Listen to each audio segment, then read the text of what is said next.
Saya mengaku salah atas beredarnya video yang beberapa hari ini beredar di sosial media.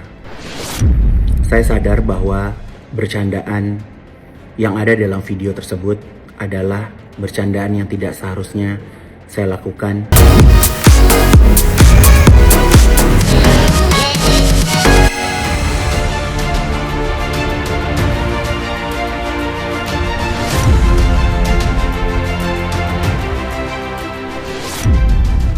Selain kisah-kisah viral, kisah para selebriti juga tak kalah menuai sorotan di media sosial. Mulai dari serunya mudik Indah Permatasari ke kampung halaman Arie Kriting, juga curhat duka kekasih dari mendiang Melita Sidabutar, hingga Mahalini dan Rizky Febian yang menangis haru di momen Lebaran. Serunya mudik Indah Permatasari ke kampung halaman Arie Kriting. Ya man sallaita bi kullil anbiya.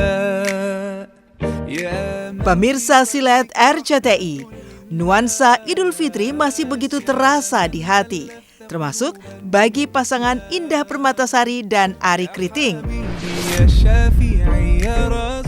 Tahun ini, Indah pun kembali merayakannya di kampung halaman sang suami Bau-Bau, Sulawesi Tenggara. Selama di sana, ia tampak begitu semeringah habiskan momen Lebaran sekaligus liburan bersama Arie dan buah hati tercinta. Seperti halnya saat mereka memancing ikan ke tengah laut menggunakan perahu. Indah begitu bersemangat sampai satu kakinya naik ke tepian perahu yang mereka naiki.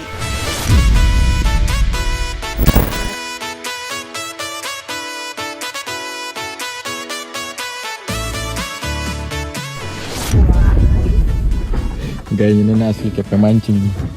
Lawanannya serem banget coy, strike-nya.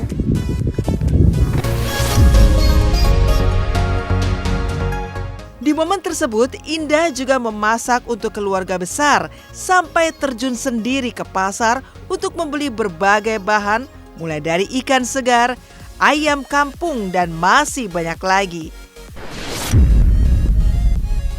Kemudian, mereka pun menikmati santap Lebaran bersama setelah sholat Id dan sungkeman yang penuh keharuan.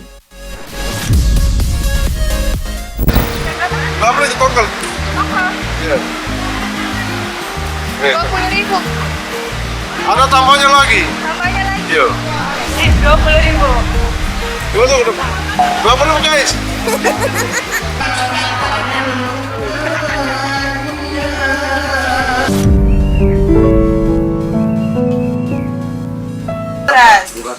Ada ayam kampung, ada daging. Apa ya namanya? Dengan masakannya Nona semalam lah. Aku yang masak itu, Bapak It ini ayam kampung.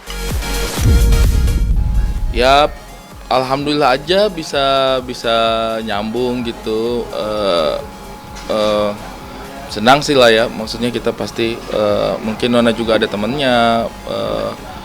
Bapak dan mamanya saya juga mungkin happy sementara di sini karena kan sebenarnya saya punya bapak dan mama kan pengennya pulang ke kampung terus gitu kan, karena mungkin di sini juga nggak banyak aktivitas yang bisa dilakukan, pengennya tinggal di Buton aja gitu.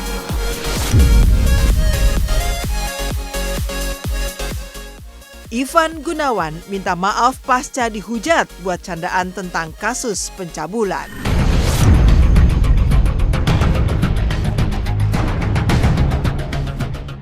Euforia Hari Raya Idul Fitri juga mengalir dari kediaman selebriti sekaligus desainer kenamaan Ivan Gunawan. Secara eksklusif, tim Silet RCTI mengabadikan momen hebohnya saat pria yang akrab disapa Igun itu berbagi THR kepada para tetangga di sekitar tempat tinggalnya. Dengan penuh kehangatan, Igun pun memberikan satu persatu uang, mengajak bercanda, dan meladeni para warga yang ingin berfoto bersama.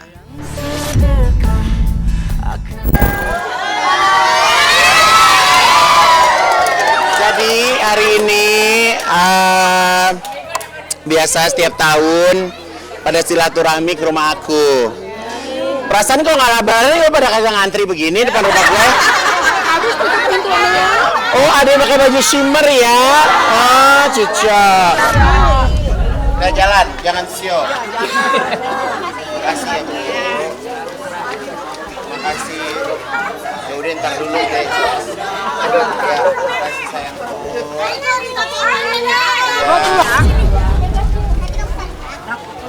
Oh, kalau foto harganya 1 juta nih berarti. Iya, insyaallah.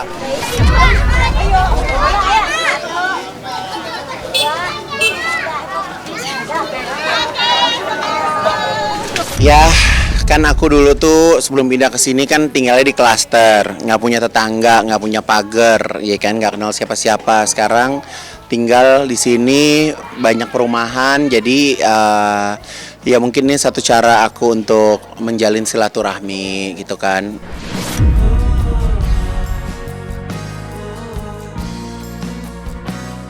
Di hari yang fitri, Igun juga muncul dengan permintaan maafnya atas peristiwa yang belakangan menjadi sorotan. Dalam sebuah video menyinggung perihal selebriti dengan kasus pencabulan sebagai bahan bercandaan. Merasa bertanggung jawab karena sudah membuat masyarakat resah, lewat akun media sosialnya, Igun menyampaikan permintaan maaf atas kekhilafan yang telah ia lakukan. Atur, siapa artis yang pernah kena kasus Saiful Jamil!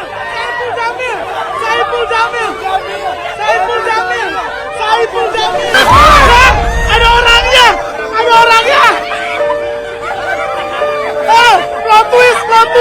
Plot twist! Tiba-tiba beneran ada.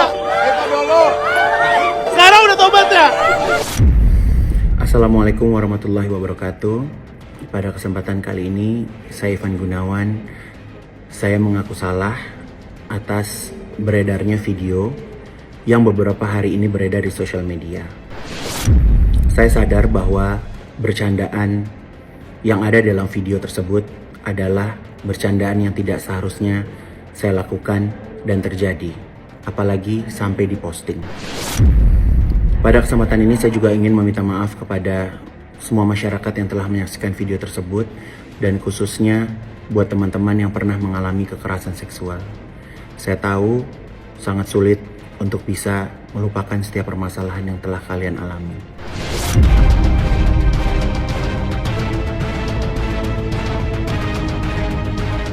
Tangis Mahalini di momen Lebaran bersama keluarga Rizky Febian pertanda akan segera menikah.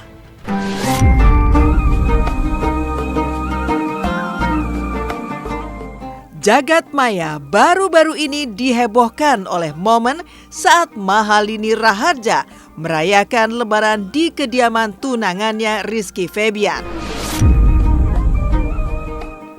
Mahalini pun tampil menawan, mengenakan busana seragam dengan Sule dan anak-anaknya. Seolah terbawa suasana, Mahalini tiba-tiba saja menitikkan air mata saat sungkem dengan ayah Rizky tersebut. Melihat hal itu membuat sang kekasih juga ikut merasakan keharuan, seraya mereka saling bermaaf-maafan. Lantas, benarkah tangis Mahalini tersebut lantaran hatinya merasa terharu oleh hari bahagianya dan Rizky yang semakin dekat, yakni di bulan depan?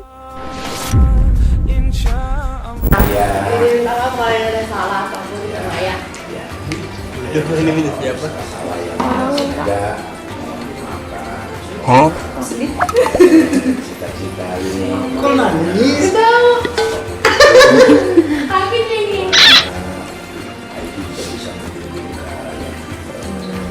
Selalu positif.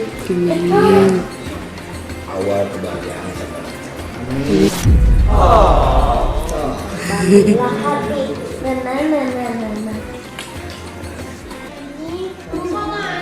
Kamu juga. Salah-salah. Banyak salah.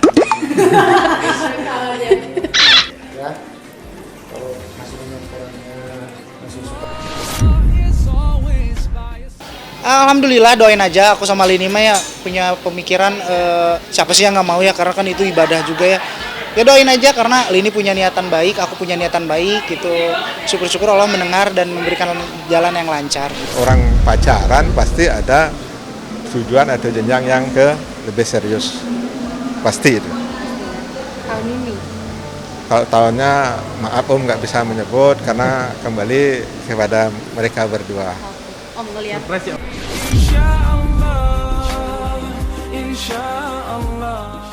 Ternyata Olivia Natania atau Oi sudah bebas pasca dipenjara kasus CPNS bodong. Hari Raya Idul Fitri juga dirasakan penuh syukur oleh Olivia Natania alias Oi, putri dari Nia Daniati. Setelah 3 tahun menjalani hukuman akibat terseret kasus CPNS bodong, Oi akhirnya telah kembali ke tengah-tengah keluarga dan merayakan Lebaran bersama.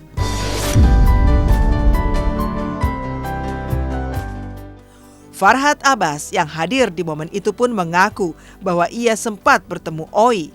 Menurutnya, Oi kini mengalami perubahan menjadi sosok yang lebih kalem pasca menjalani masa hukumannya.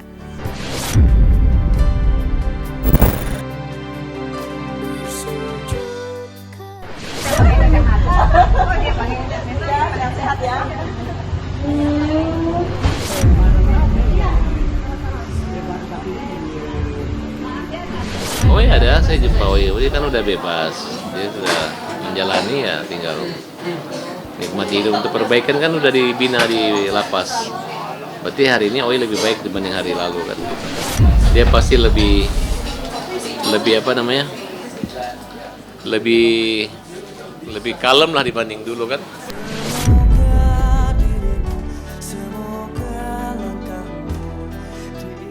Curhat duka kekasih mendiang Melita Sidabutar.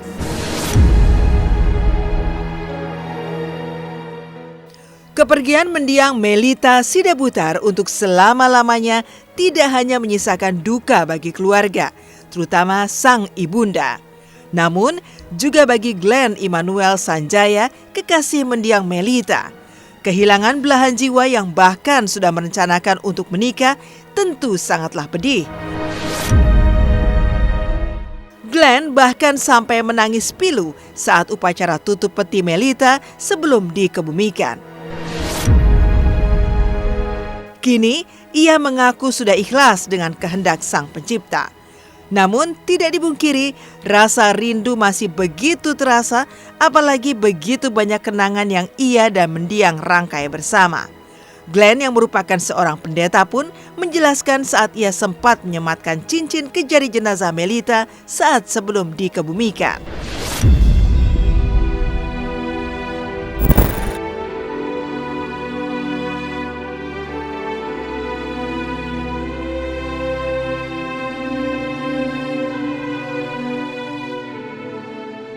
Sedihnya ya puji Tuhan ya, Tuhan pulihkan, tapi kalau kangennya sih masih kangen. Beberapa hari lalu juga masih mampir ke sana, ke Kerawang, juga masih mampir ke rumah papa mama. Jadi kalau ditanya gimana, ya puji Tuhan, Tuhan pulihkan. Tapi memang kalau dibilang kangen masih kangen banget. Kak, Melita kan? Tiap sudut maksudnya saya ingat kenangan nama Melita aja ya. Misalnya kayak di kamar, kami biasa teleponan, kami biasa video callan. Jadi di kamar cukup sulit, di mobil pun cukup sulit. Biasanya dia temenin saya di jalan, tapi ya itu yang lagi dikangenin lah gitu. Aku cincin dong, kasih ke cincin. Memang itu bukan cincin tunangan, itu masih promise ring lah mungkin bahasanya ya. Jadi saya kasih cincin di bulan Januari, tanda saya mau ada keseriusan, saya mau berjanji untuk sungguh-sungguh sama hubungan ini. Gitu. Melita sempat cerita di wedding dia nggak sih Kak? Melita tuh orang, makanya saya bilang dia orang yang open banget, jadi wedding dream dia selalu kirimin ke saya. Contoh-contohnya kayak tempat yang dia pengen, cincin yang dia mau, ya itu memang saking dia excitednya untuk persiapan ini ya. Jadi itu sih yang selalu Melita lakukan gitu. Langsung infoin dia mau apa, dia mau yang kayak gimana gitu. Ribet.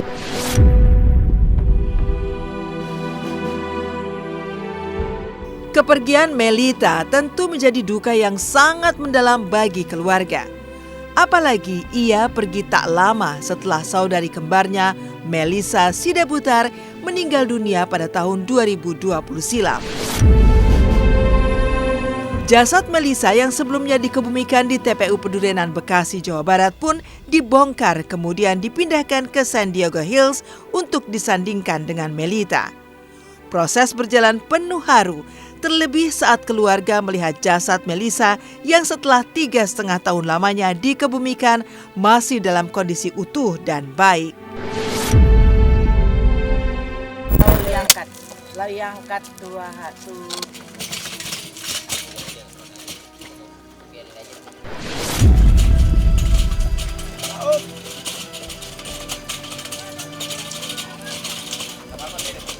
Jadi adik kita ini Melissa Sidabutar meninggal kan 3 tahun yang lalu, tepatnya tanggal 8 Desember 2020.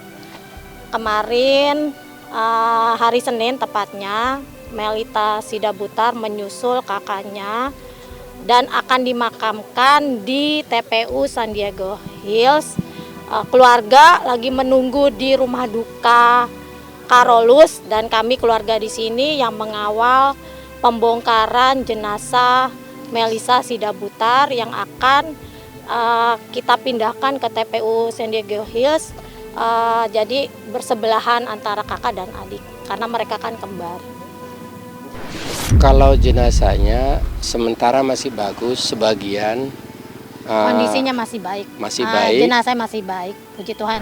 Acara pembongkaran jenazahnya juga berjalan dengan lancar. Saat diangkat, jenazah masih tetap utuh, wajahnya utuh, semua utuh. Bahkan juga makeup yang digunakan pada waktu disemayamkan tidak luntur, nggak pudar ya. Dan itu saya percaya itu membuat sukacita juga buat papa mama khususnya yang ditinggalkan, abang-abang juga keluarga semua gitu.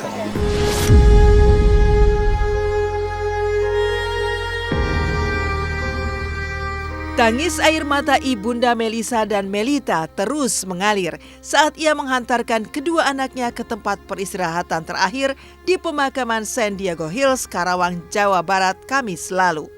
Doa pun mengalir dari banyak pihak, termasuk warganet yang ikut bersedih.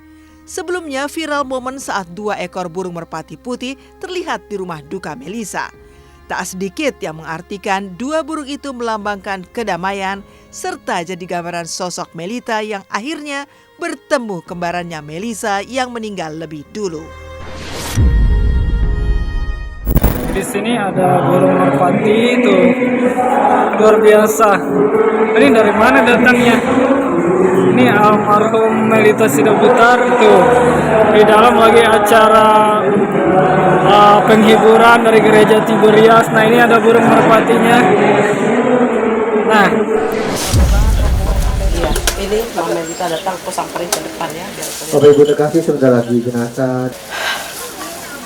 Ya, iya, 2.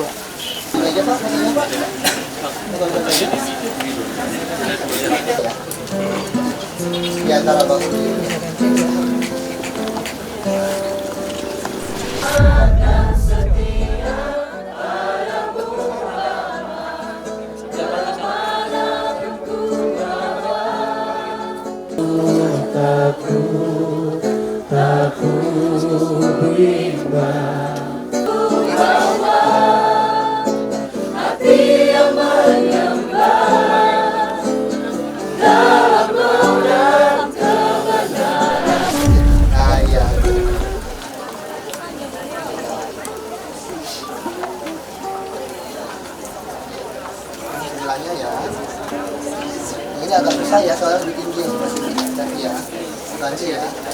dan katakan kepenuhan saudari Melissa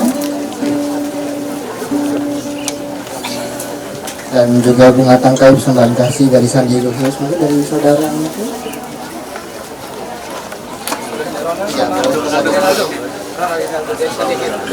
samping bisa boleh.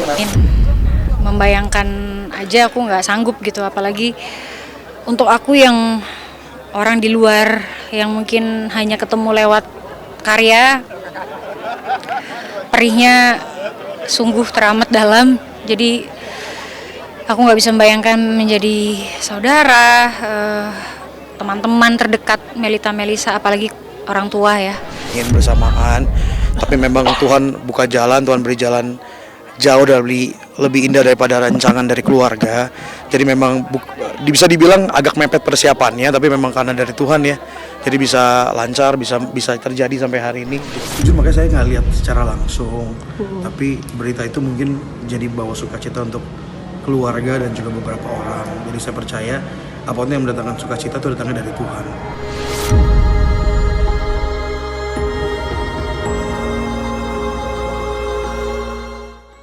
Heboh baju-baju almarhumah Stevi Agnesia dijual sebelum 40 hari kepergiannya.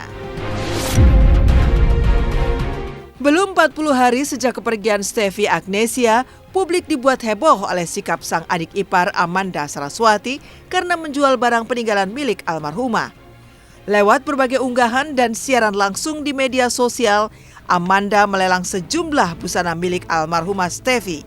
Ia menyebutkan alasannya melakukan itu karena merupakan amanah dari almarhumah yang nanti keuntungannya akan disumbangkan ke panti asuhan. Bagaimana pula tanggapan pemuka agama terkait keputusan menjual barang-barang peninggalan almarhumah padahal belum genap 40 hari sejak kepergiannya?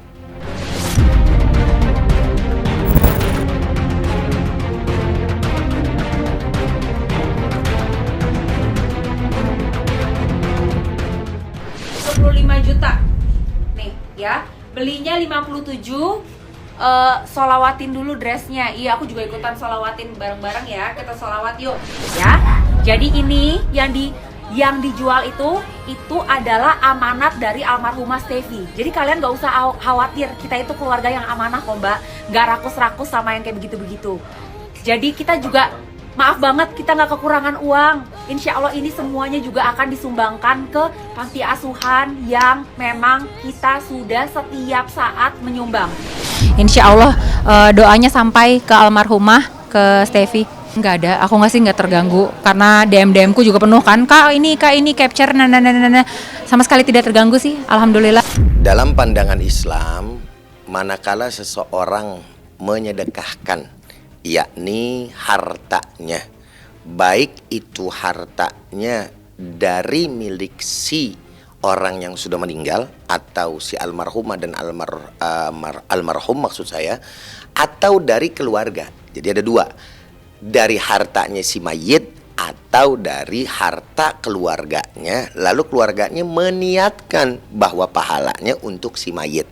Maka kedua hal ini dibenarkan dan bahkan juga dianjurkan di dalam ajaran agama Islam. Tentunya bagi si almarhumah, apalagi lebih-lebih nih kasus yang ada, almarhumah memang telah berpesan, kalau saya meninggal dunia, baju saya dijual gitu kan.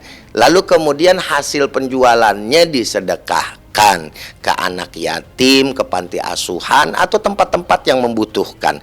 Maka ini akan menjadi sedekah jariyah. Dan ini hukumnya nambah. Maksudnya hukumnya nambah bagaimana? Berarti sudah ada amanah namanya, gitu kan. Maka si ahli keluarga yang ditinggalkan wajib untuk kemudian memenuhi apa yang menjadi wasiat atau apa yang menjadi pesan dari si mayit sebelum meninggal dunia.